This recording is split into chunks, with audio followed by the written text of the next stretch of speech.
Welcome to Faith Channel, nurturing, learning, and hearing.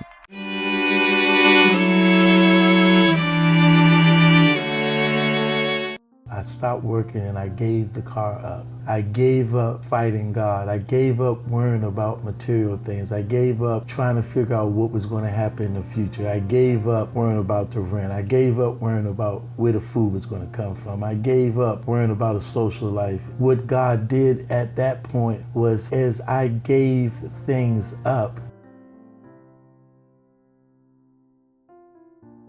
Good afternoon. Welcome to another episode of Your Faith Journey. This is where we intersect between the secular world and the spiritual world.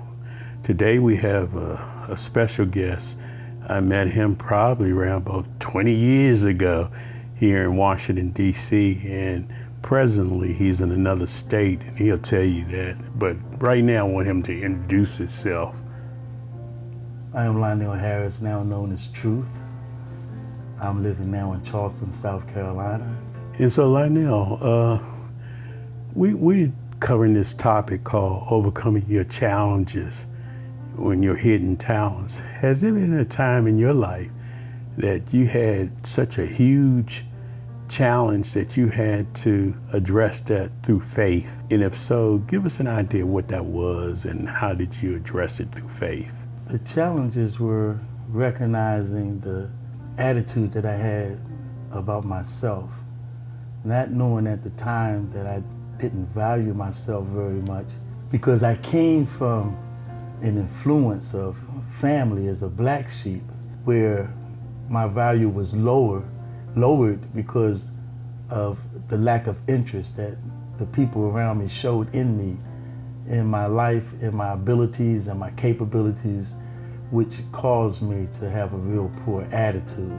The love that I had for my family kept me attached to my family, kept seeking validation from those people, seeing only good in them, never paying attention to the negative things. But as I got older, especially over 60, I had to identify with being more aggressive, being more progressive. And I realized that I alone, if I kept going to where I was going, nothing was ever going to change. I had to evoke a change. I had to find some way to get things done. And I always had it, which was to let go and let God. Mm-hmm. And I made a decision through some circumstances of God saying it's time. And I didn't pay attention to him. He told me stop working, is what he told me, which means I would have to live off a $1,200 a month income, and my rent was $1,200 alone.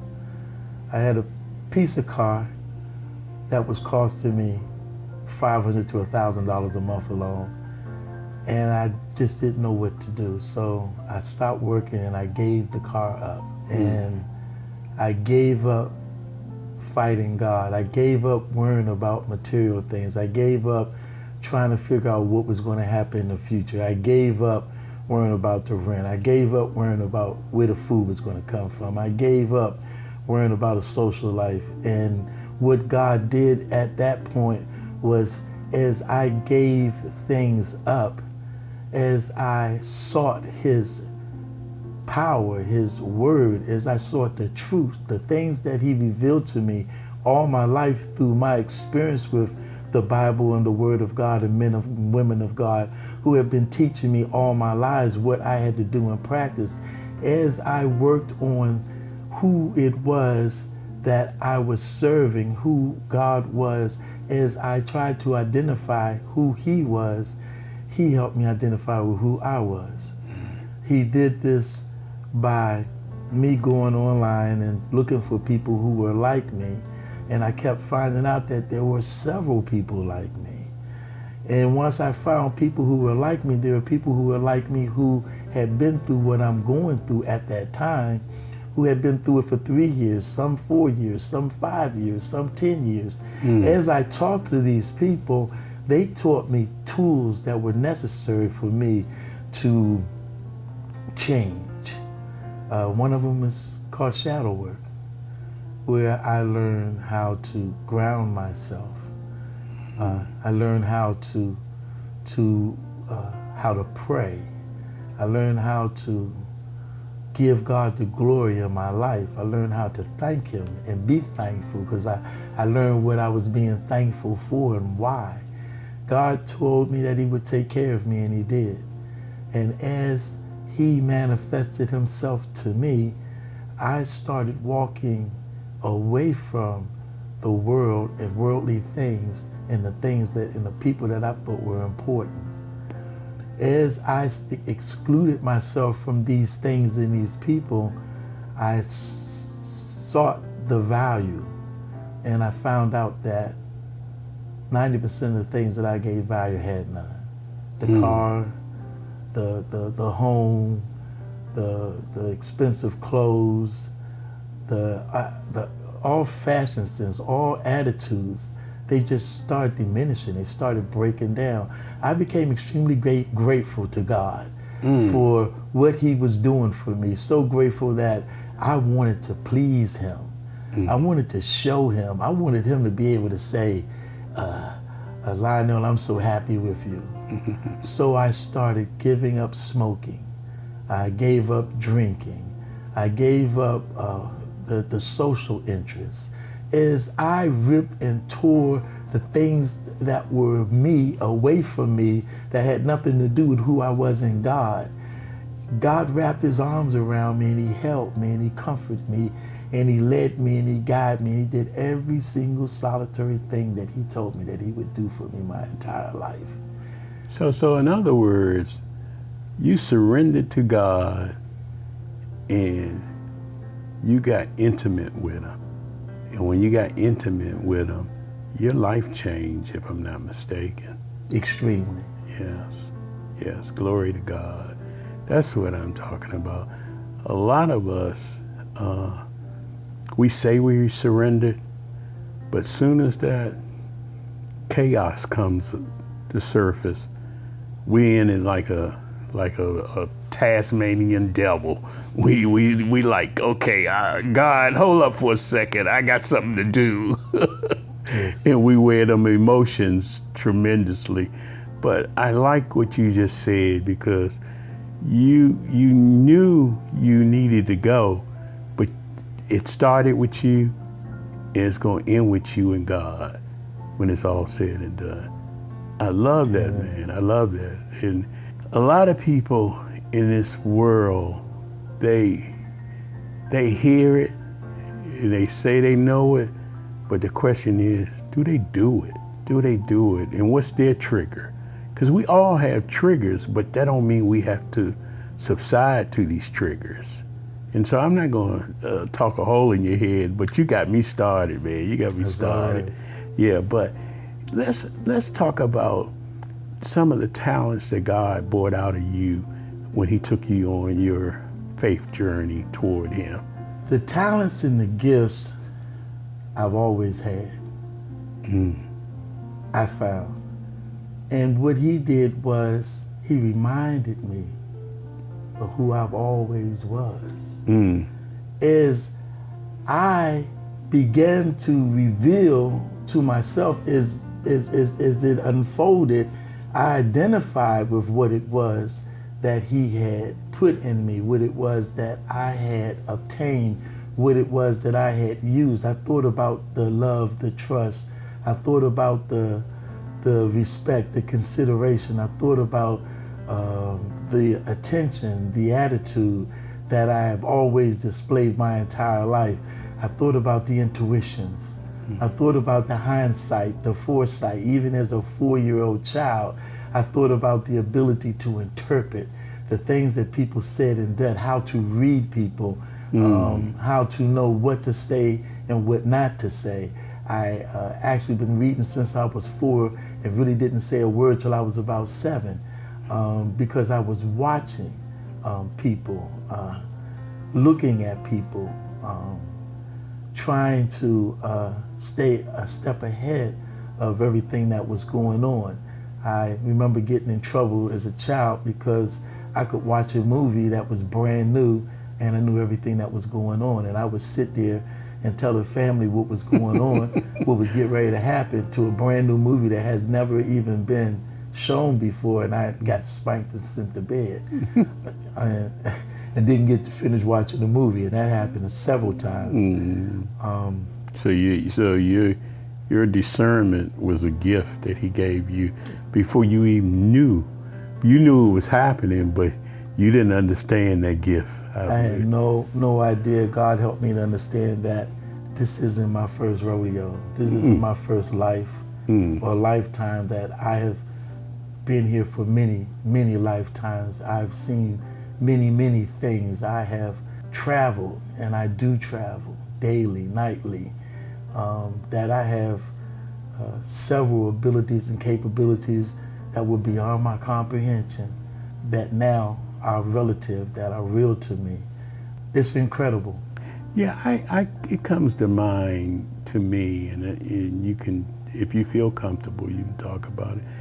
When a lot of us takes this journey, when we separate from our loved ones, our family, our friends, that's a sacrifice that we're doing, but it's a sacrifice that our flesh tells us it's a sacrifice, but it's just the minimum thing that we can do for God when it's all said and done. Because when we separate from foolishness, I'm gonna call it, it's like, okay, does he think he's better than us, or is he a black sheep, or what's the deal? Did you have any issues with that, if you're comfortable talking about it?